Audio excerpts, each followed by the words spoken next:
Hello, beautiful friends. It's David Ault, and welcome to the gathering.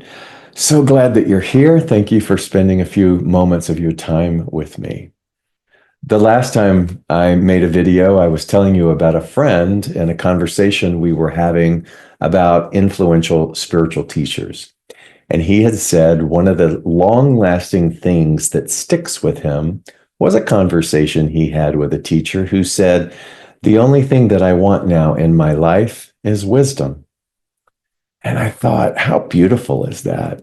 To arrive at a stage in this human evolution where there isn't anything in the external world that we're no longer craving or grasping or clinging or striving to get, but just to be available to receiving more and more wisdom.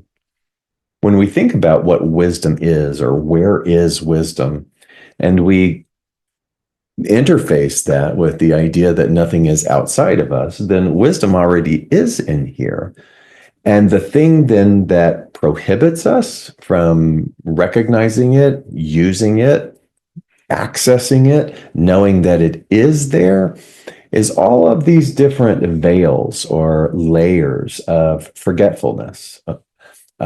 It's the situation that we as humans find ourselves in a world that is built upon duality, in this plane of form, in this channel, this dimension of existence.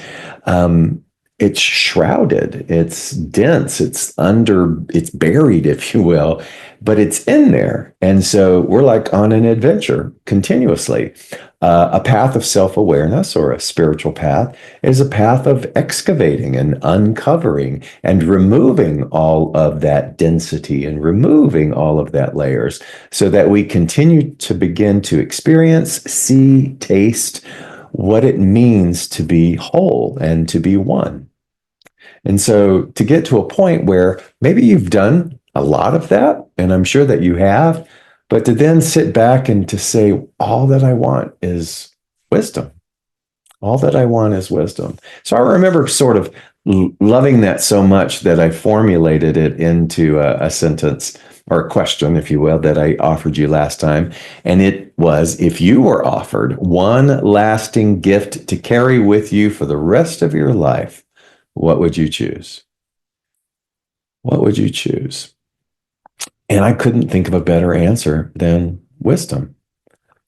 And so I have begun to speak that more, to contemplate that more, to look at the things in my life and my humanness that still wants and craves certain things, and to not condemn myself for that, but to go, okay, I'm noticing that, because what wisdom would teach me would be to honor myself and be compassionate and understanding and allow myself to just notice those wantings, but not condemn myself for that. You know, wisdom would tell me, hey, you're just removing the layers. And so, one of the beautiful things that wisdom and this path has brought me are some incredible friends. I've been in Atlanta, Georgia now almost 15 years. And one of the first people that I ever met is a man who is a Qigong medicine practitioner. I call him a healer. I actually call him my therapist sometimes, but more than anything, he is a deep, deep friend. And we have spent hours upon hours, years after years together, focusing on healing and focusing on conversation and adventures into depth and understanding, unlike any other relationship that I have had the privilege to have in that sort of framework of practitioner and healing. And I just, oh my God, I'm so grateful. And we spent quite a little bit of time this past week together. I was telling him about that I want for nothing but wisdom. And he too resonated with that. And he's, after decades of being skilled at what he does, he's still learning. He's still involved in classes. He is studying with one of the top Chinese medicine professionals in the world. And as we were talking about that, and he was telling me a class that he's taking and about the writings and the big tomes that are like this big that he is constantly studying, he was saying that one of the things that synthesizes all of this work is that we get to a place where we choose to be involved and participate in all things that are predicated on the recognition of oneness. I have to say that again because I want you to really hear that. To choose to be involved with, to be in relationship with, to spend time with anything that is predicated on the recognition of oneness. All things predicated on the recognition of oneness. So if you were to sit down and sort of graph all of the different segments that make up human life, everything from family, community, religion or spirituality, medicine, career, friendships, hobbies, extracurricular activity, service, all of the things that fill up and bring existence to the human life, the human experience, to look at each of those things and begin to determine that this one stays and perhaps it's time to let this one go. All the way down to career pursuit to relationships. And that what this is really about is almost like an ultimate value system, right? So one of the value systems would be oneness, but it's much, much deeper. The roots of and understanding and the nuance of oneness is much more than saying oneness is a value. It's I'm choosing to be a part of this because at its core, it is predicated, it is based upon the understanding and the realization that everything is interconnected and a part of a single, unified whole. As I've been sitting with this, going predicated on the recognition of oneness, I thought, wow, there's a lot of things I could let go.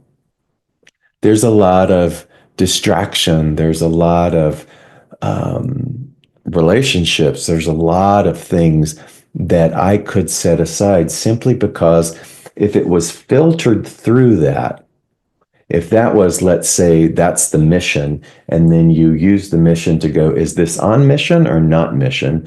And if it's not, then I'm choosing now to put all of my focus and attention on that.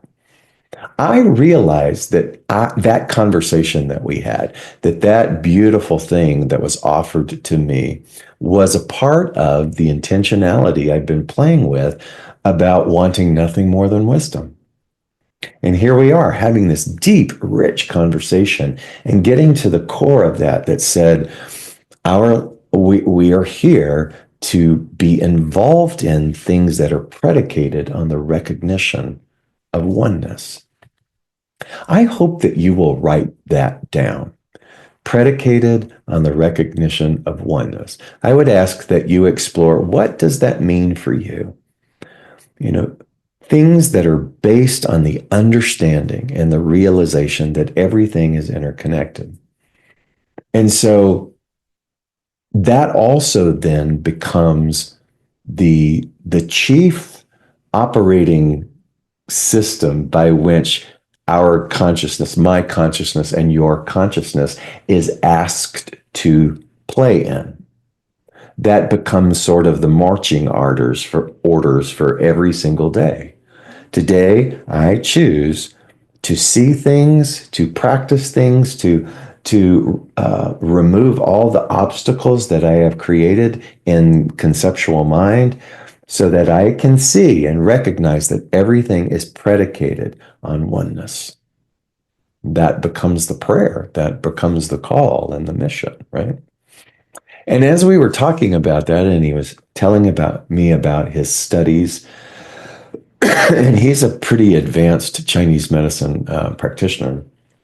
Um, he was talking about a lot of the different systems of his Chinese master teachers, and that really the bottom line is, and ooh, this is gonna prepare yourself for this, okay? And I know that you've heard this before, but it's still like a glass of cold water thrown into your face, and that is there is no meaning to life. There is no meaning to life. You, I, apply meaning to life. This is the ultimate definition and understanding of non-dualism, non-duality.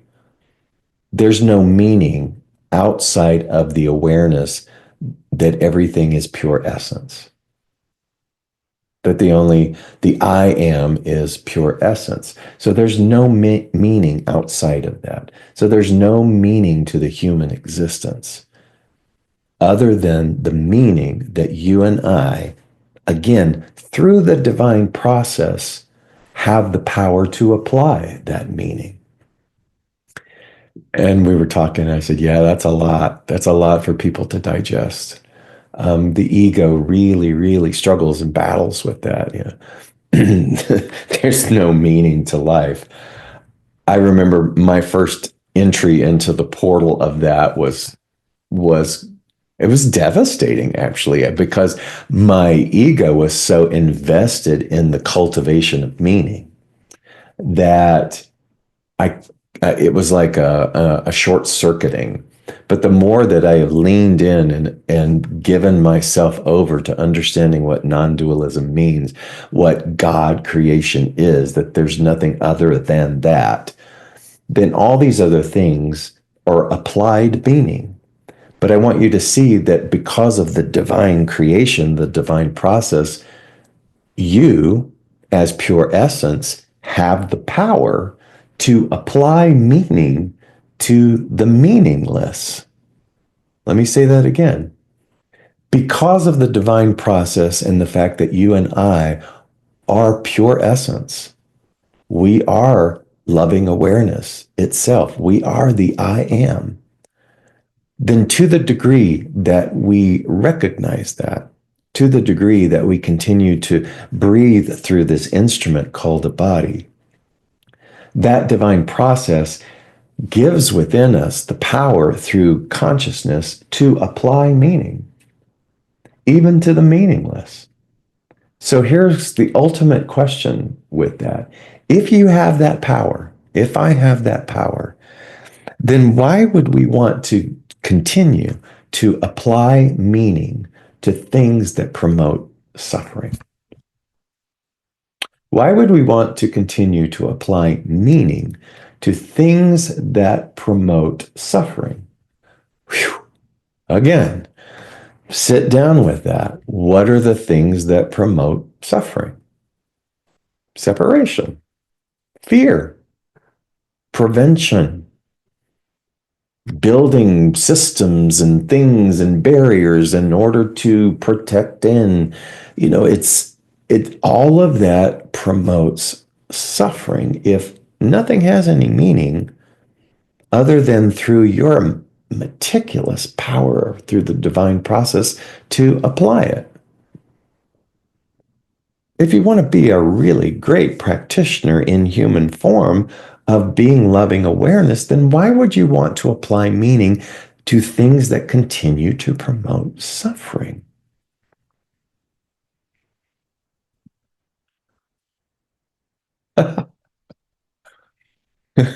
I want to say here, be careful what you what you intend every day. I've been intending. I've been sitting with this.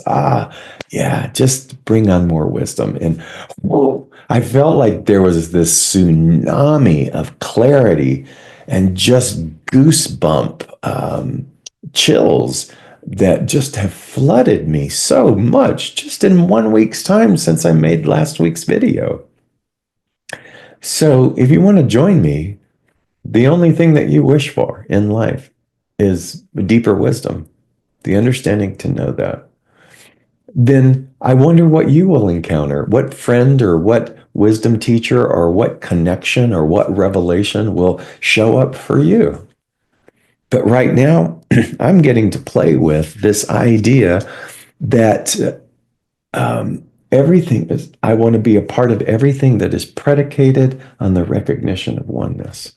That's my new mantra, predicated on the recognition of oneness. I want to be a part of teachers and systems and um, study and contemplation and environments that are predicated on the recognition of oneness. Boy, did I give you a lot this week. I I'm sorry that I'm laughing, but as I thought, oh, this will be good. I'll talk about this. I'm like realizing how this is for me. So I don't know, maybe you may know this already, but this was pretty big for me. So who knows what it is that you gleaned from all of this, but I trust and I pray and I do believe that if you do listen to these and, not just a couple of minutes, but you listen to them all the way, then you're meant to. That there is something there. There's the gem buried under one of the layers that is just meticulously and uniquely the gift that you need at this time. And my friend, I hope you accept that gift. And I hope you remember that you find your tribe, your connections, your beautifully cultivated, curated environment that is going to help you remember as well. And always know that I'm here and I am devoted to this. And together we grow, together we expand, together we continue to let go and dissolve anything that promotes suffering. What a beautiful way to be an advocate in this world of dualism. What a beautiful thing to be, to show up in a world that is so heavily veiled and to bring light and to bring truth and to bring care and to bring comfort and to be a touchstone so that those people who are suffering can begin to see through the fog. And I know that sometimes when I'm in the fog, there are people who are helping me, and I trust that you experience the same. We don't have to linger in the suffering. Together, we can continue to handhold and pull up and breathe into a state of remembrance. I love you so much. I will see you next week.